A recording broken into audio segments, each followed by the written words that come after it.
সুপ্রিয় দর্শক, আপনারা দেখছেন এসপিএন বাংলা টিভি। দেখুন ও সাবস্ক্রাইব করুন এসপিএন বাংলা টিভি, দেশ ও মানুষের কথা বলে। আমাদের আজকের অনুষ্ঠানের বিশেষ অতিথি নারী, এই জন্যই স্বাধীনতা দিবস সম্পর্কে আলোচনায় আমি বেশি আগ্রহী। আপনারা জানেন 1971 সালে 25শে মার্চ যখন ঢাকায় ক্র্যাকডাউন করলো পাকিস্তান সেনাবাহিনী, এই যে আমাদের Rajarbagh, police line, BDR, Pilkhana সহ অসংখ্য জায়গায় হায়নার মতো ঝাঁপিয়ে পড়লো এবং সারা বাংলাদেশে যখন একটা হত্যাযজ্ঞের মহোৎসব শুরু করলো, সেই সময় আমরা দেখলাম তৎকালীন জাতীয় নেতা যিনি স্বাধীনতা আন্দোলন করলেন শেখ মুজিবুর রহমান আত্মসমর্পণ করে পাকিস্তানে চলে গেলেন। আর একজন মেজর, সাধারণ একজন মেজর চট্টগ্রাম কালুরঘাট বেতারকেন্দ্র থেকে এদেশের মানুষের এই দুর্দশার কথা স্মরণ করে এবং এই দেশের মানুষকে আপনাকে মুক্তির স্বাদ দেওয়ার জন্যই স্বাধীনতা ঘোষণা করেছিলেন চট্টগ্রাম কালুরঘাট বেতারকেন্দ্র থেকে। এবং শেখ মুজিবুর রহমানের যেখানে ব্যর্থতা, সেখানেই মেজর জিয়ার সফলতা শুরু হয়ে গেল। এবং স্বাধীনতার পর আপনারা দেখেছেন যে আওয়ামী লীগ যখন রাষ্ট্রীয় ক্ষমতা আসে তখন প্রায় 30,000 রাজনৈতিক কর্মীকে হত্যা করা হয়, বিরোধী কর্মীকে হত্যা করা হয়। জাসদের বেশিরভাগ কর্মী ছিল জাসদ এবং সর্বহারা। এই রাজনৈতিক কর্মীদের হত্যার মধ্য দিয়ে আওয়ামী লীগ দুঃশাসন বাংলাদেশে চাপিয়ে দেওয়া হয়েছিল এবং সেই সময় বাংলাদেশে একদলীয় শাসন ব্যবস্থা চলছে। সকল সংবাদপত্র বন্ধ করে দিয়ে 4টি মাত্র সংবাদপত্র চালু রেখে আশা বসো 4টি মাত্র সংবাদপত্র চালু রেখে বাংলাদেশে একটা একদলীয় শাসন ব্যবস্থা চাপিয়ে দেওয়া হয়েছিল। আমাদের মুক্তিযুদ্ধ ভাই বলেছিলেন যে 71 সালে যখন আত্মসমর্পণ হয় তখন জেনারেল উসমানী সাহেব যে হেলিকপ্টার আসতেছিলেন, যাতে আত্মসমর্পণ অনুষ্ঠানে উনি উপস্থিত না পারেন সেই জন্য তার হেলিকপ্টারকে গুলি করা হয়েছিল, প্রমাণিত করা হয়েছিল। অর্থাৎ এই আত্মসমর্পণ ছিল পাকিস্তান বাহিনী ভারতের কাছে আত্মসমর্পণ করা। অথচ মুক্তিযুদ্ধ কিন্তু দেশের সাধারণ মানুষ করেছিল। সাধারণ মানুষ 9 মাস যুদ্ধ করেছে। বিশেষ করে গ্রামের ছেলেরা, যারা কৃষকের সন্তান, যারা সাধারণ মানুষের সন্তান, তারাই বেশিরভাগই মুক্তিযুদ্ধে অংশগ্রহণ করেছে। তার লুঙ্গি পরে, হাফ প্যান্ট পরে, গেঞ্জি গায়ে, গামছা নিয়ে যুদ্ধে ঝাঁপিয়ে পড়েছিল এবং গেরিলা যুদ্ধের মধ্য দিয়ে বাংলাদেশের স্বাধীনতার লাল সূর্য ছিনিয়ে দিয়েছিল। স্বাধীনতার পর দেখলাম কি মুজিব বাহিনীর নামে যারা ছিলেন তারা কলকাতা থেকে এসে নব্য মুক্তিযুদ্ধ সেজে গেলেন এবং নব্য মুক্তিযুদ্ধের মাধ্যমে বাংলাদেশ তাদের সমস্ত, এই যে আজকে যে মুক্তিযোদ্ধা ভাইরা আছেন তাদের সমস্ত বেনিফিটটা এই নব্য মুক্তিযোদ্ধারা ছিনিয়ে নিয়ে গেলেন। সেখান থেকে শুরু হয়েছে বৈষম্য। আজকে বৈষম্যের উপর যে আন্দোলন শুরু হয়েছে ওই 71 সালে সে সময় থেকে বৈষম্য শুরু হয়ে গেছে। সমাজ ব্যবস্থায়, রাজনৈতিক ব্যবস্থায় এবং আমাদের অর্থনৈতিক ব্যবস্থায় বৈষম্যের কারণে আমরা নিষ্পেষিত, শোষিত। আজকে বাংলাদেশের অনেক আন্দোলন, 71-এর আন্দোলন না হলে আমরা স্বাধীন যেমন হতাম না, 90-এর আন্দোলন আমাদের ছিল। কিন্তু মাঝখানে একটা বিরাট ঘটনা ঘটেছিল, সেটা 1975 সালে 7 নভেম্বর। যে কথাটাকে সবার মাথায় রাখতে হবে, 71 সালের পর বা যে সরকার প্রতিষ্ঠা হয়েছিল তার পরবর্তী সরকারকে শেখ মুজিবকে হত্যা করার জন্য খন্দকার মোস্তাকের নেতৃত্বে হত্যাযজ্ঞ চালানো হয়েছিল। জিয়াউর রহমান সাহেবকে তার পরবর্তী পর্যায়ে সেনাবাহিনী প্রদান করা হলো এবং দেশের মধ্যে আইন শৃঙ্খলা পরিস্থিতিটা স্থিতিশীল করা হয়েছিল। আপনারা দেখছেন যে কর্মসূচিগুলো এখন তারই যুদ্ধোত্তরসূরি যারা তারেক রহমান সাহেব দিচ্ছেন, সেগুলি কিন্তু জিয়া রহমান সাহেব শুরু করেছিলেন। যেমন খাল খনন কর্মসূচি, জিয়া রহমান সাহেব খাল খনন কর্মসূচি শুরু করলেন, নদী এবং খাল খনন করলেন। সারা বাংলাদেশের প্রেসিডেন্ট জিয়া রহমান যেখানে যেতেন সেটা সমস্ত প্রশাসন, স্কুল কলেজের ছাত্রছাত্রী এবং সাধারণ মানুষ ঝাঁপিয়ে পড়েন। জিয়া রহমান কোথাতে যেভাবে খাল খনন করলেন, একইভাবে আজকে তারেক রহমানকে আমরা দেখলাম সে খাল খনন কর্মসূচি উদ্বোধন করতে। 1978 সালে 19 যদুনাথপুরে যে খাল খনন হলো, তারপরে সারা পৃথিবীতে আলোড়ন সৃষ্টি করলো। সে সময় আমি জাসাসের সাধারণ সম্পাদক ছিলাম, ছাত্রদল করতাম তখন। প্রেসিডেন্ট জিয়া একটা ডেলিগেশন পাঠালেন 12 সদস্যের, প্রফেসর মাজুল ইসলাম সাহেবের নেতৃত্বে, প্রিন্সিপাল নেতৃত্বে আমরা গেলাম চায়নায় এবং কোরিয়ায়। চায়নার স্পিকার এবং কমিউনিস্ট পার্টির নেতারা আমাদেরকে জিজ্ঞেস করলেন যে তোমাদের প্রেসিডেন্ট জিয়াউর রহমান কেন খাল খনন করছে, কেন লক্ষ লক্ষ মানুষকে নিয়ে এইভাবে একটা আন্দোলনের মতন শুরু করে দিচ্ছে, কারণটা কি?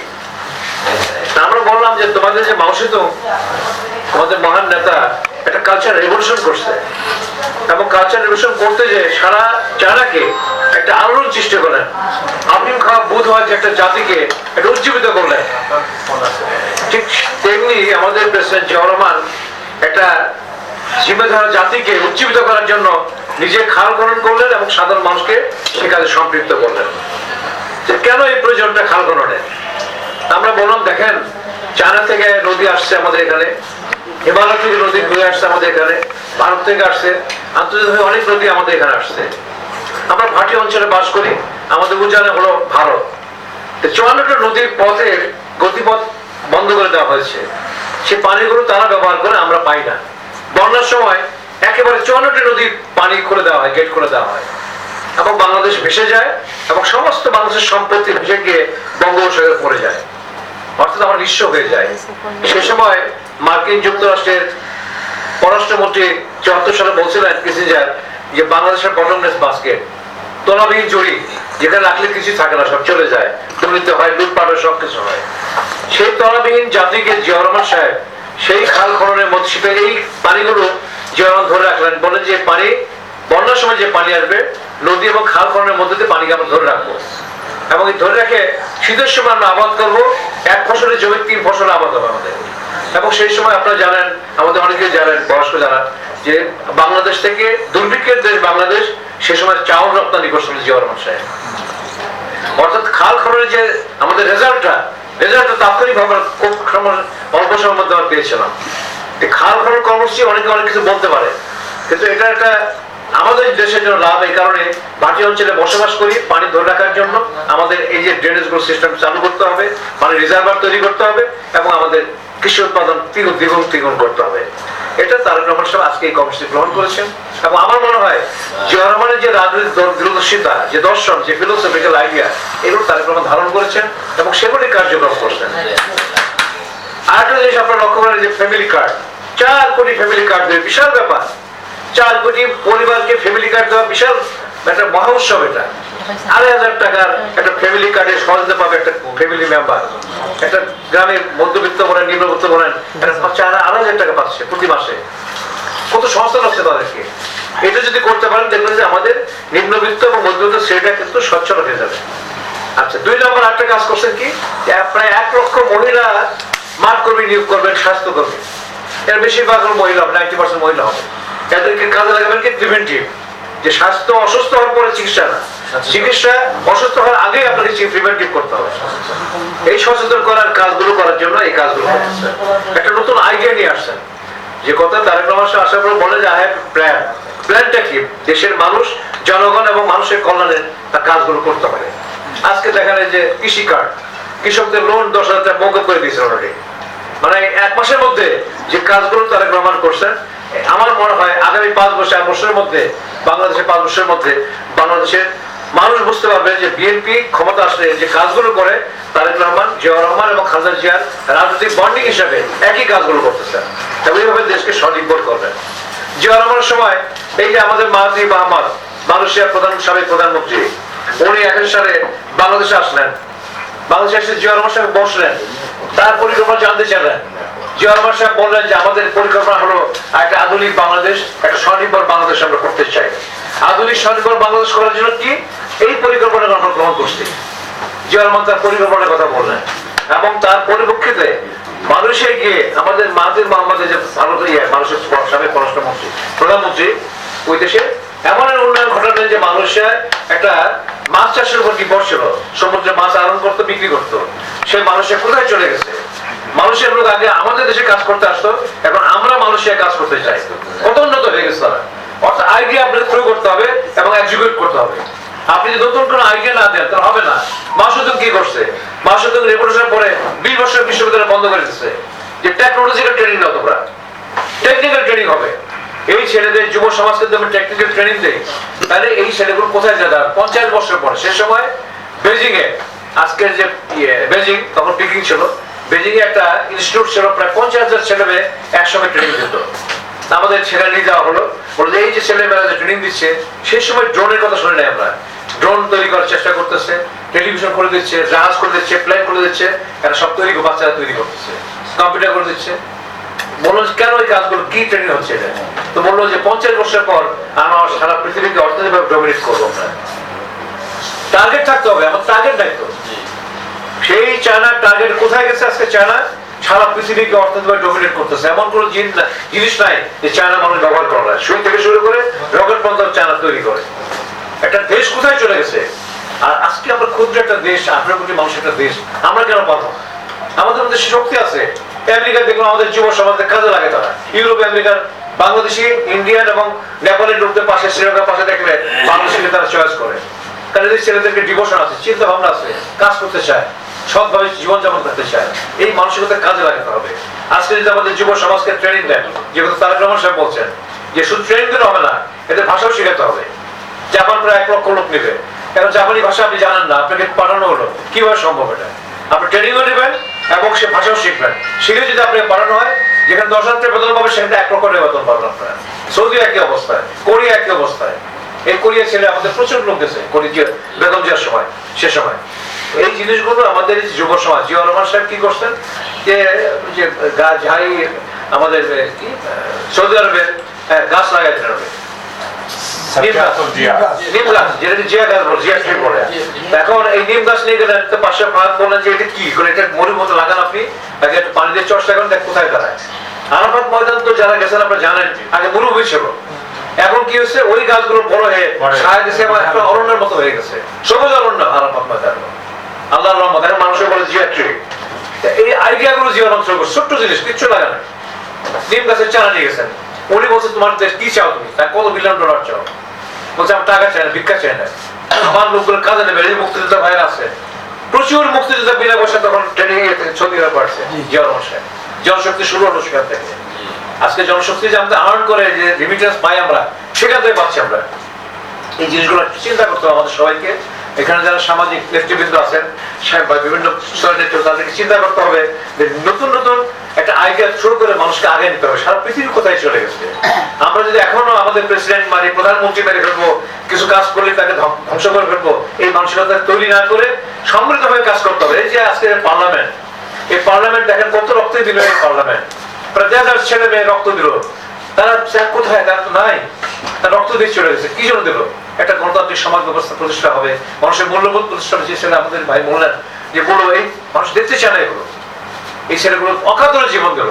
আমার বাসার সামনে আমি দেখছি ছেলে মিছিল করে যাচ্ছে, 3 জন লাশে ফিরে আসতেছে। এই যে অবস্থা, এই ব্র্যাক ইউনিভার্সিটির সামনে যে ঘটনাগুলো ঘটছে, সারা বাংলাদেশে ঘটছে এগুলো। এখন আমি যেটা বলছি যে প্রায় 30,000-25,000 ছেলে মেয়ে এখনো কিন্তু চোখ নাই, হাত নাই, পা নাই। এরা বাংলাদেশের আকাশও দেখবে না, বাবা মাকেও দেখবে না, আমাকে আপনি দেখতে পাবেন না, আর কোনোদিন দেশ দেখবে না। এই ছেলেগুলো আত্মনাদ আপনি বুঝতে পারবেন না, ফিল করতে হবে না আপনাদেরকে। এই আত্মনাদকে ফিল করে দেশকে সেবা করার চিন্তা করেন। খালি আমরা খাবো, চিন্তা করবো, লুটপাট করে মানসিকতা বর্জন করতে হবে। একটা সিম্পল শার্ট, সাদা শার্ট প্যান্ট পরে তারা নমাজ যদি সাধারণ মানুষে মিশতে পারে, তা আমরা কেন পারবো না? আসেন না, আমরা একটা চরিত্র পরিবর্তন ঘটাই। তারা আমার সাধারণ একটা বাচ্চাদের পথ শিশুদের সাথে কথা বলতেছে, মসজিদ থেকে বেরিয়ে পথ শিশুর কথা বলে। আমি জিয়া রহমানকে দেখছি শিশুদের নিয়ে কিভাবে কাজ করছে। এই যে আশেপাশে শিশু একাডেমিতে তারা সেই সময় শিশু সংগঠন করছে, জিয়া রহমান শিশু সংগঠনের শিশু একাডেমি। এই যে আজকে বলেন শিল্প ডেভেলপমেন্ট যেগুলো, এটা খালেদা জিয়ার সময় হয়েছে। জিয়া রহমান সেসব পারমিট আসতে আসছে চায়না থেকে। চায়না অপারে দেখার পরে মাথা খারাপ হয়েছে, এগুলো আমার দেশে করতে হবে। সেই পারমিট ঘাস তৈরি করলো, অডিটোরিয়াম তৈরি করলেন। কেন করলেন? আপনি তো ভালো ভালো জিনিস আইডিয়া নিয়ে এসে আপনাকে এস্টাবলিশ করতে হবে। আজকে তারেক রহমান আসছে, তার মধ্যে তার মধ্যে উচ্ছ্বাস আছে, আর নতুন চিন্তা ভাবনা আছে। কারণ ইউরোপের 17 বছর ছিল, মানসিকতা একটা পরিবর্তন আসছে। আমরা সহজে করি।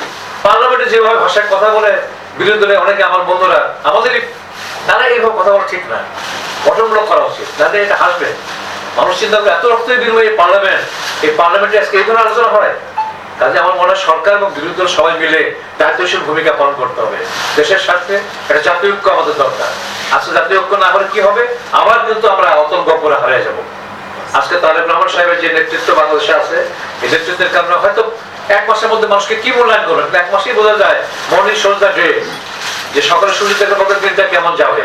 তারেক রহমান সরকার 1 মাসের মধ্যে বাংলাদেশে দেখা দিচ্ছেন যে কিভাবে সে করতে চাচ্ছে। এই জন্য আমার মনে হয় আপনারা যারা আছেন সবাই মিলে, আমরা বিভিন্ন সংগঠন আছে, বিভিন্ন ভাবে যার যার অবস্থান আছে, আমরা সবাই মিলে সরকার একটু সহযোগিতা করে দেশকে এগিয়ে নিয়ে যাই। ভুল প্রান্তে তো হবেই, চলার পথে ভুল হবেই, কারণ ভুল ছাড়া তো মানুষ নাই, ফেরেশতারা ভুল হতো না, মানুষের ভুল হবেই।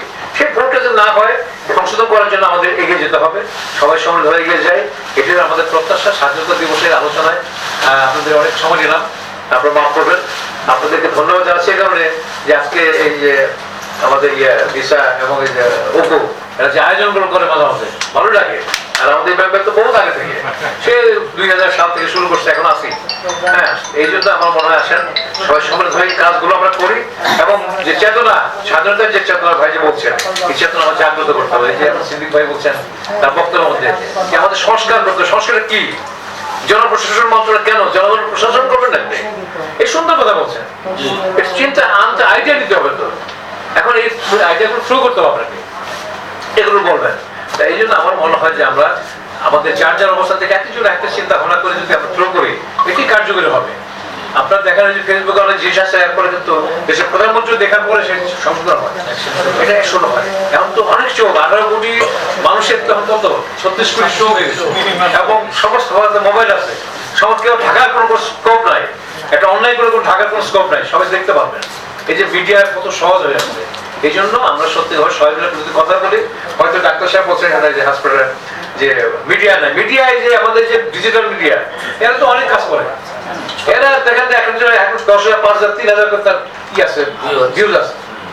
এই কাজগুলো হচ্ছে 10,000 লোক দেখছে, 2,000 লোক দেখছে, এভাবে তো সবাই করবে। কারণ আপনি যে বললেন যে আমরা কি যে বলে যাবো, না বলবেন, এটি কার্যকরী হবে। কেন হবে, কোনো না কোনো সময় এই বক্তব্য পৌঁছে যেতে জায়গা মতো কার্যকরী হবে। এই জন্য আমাদের বলতে হবে, সবাইকে বলতে হবে, আলোচনা করতে হবে, এবং সবাইকে ঐক্যবদ্ধ ভাবে স্বাধীনতার যে মূল চেতনা, এই চেতনা হলো দেশের স্বনির্ভর একটা বাংলাদেশ গড়ে তোলা, যে জিয়ার স্বপ্ন ছিল, আধুনিক বাংলাদেশ গড়ে তোলা, যে জিয়ার স্বপ্ন ছিল, একটা বিজ্ঞান ভিত্তিক বাংলাদেশ গড়ে তোলা, এটা জিয়া রহমানের স্বপ্ন ছিল। কারণ 80 দশকে জিয়া রহমান বিজ্ঞান প্রযুক্তি মন্ত্রণালয় করছিলেন সে সময়। কাজে 80 দশকে যদি জিয়া রহমান কাজ করে থাকে, 70 দশের লাস্ট ভাগে যে কাজ করে থাকে, আজকে আমরা 2026 সাল কেন পাবো? অনেক সময় চলে গেছে, এখন সামনে কিন্তু মানুষের সময় নাই, সবাই ব্যস্ত, আমরা সবাই যার জায়গায় ব্যস্ত। কাজে আমরা সামনে এগিয়ে যাব, এবং সত্যিকার অর্থে দেশকে ভালোবেসে, দেশের মানুষকে ভালোবেসে, তাদের কথা চিন্তা করে আমাদের এগিয়ে যেতে হবে, ঐক্যবদ্ধ থাকতে হবে। সবাইকে আহ্বান জানিয়ে আমার বক্তব্য শেষ করছি। আল্লাহ হাফেজ। বাংলাদেশ জিন্দাবাদ। সামাজিক মানবিক সংগঠন জিন্দাবাদ।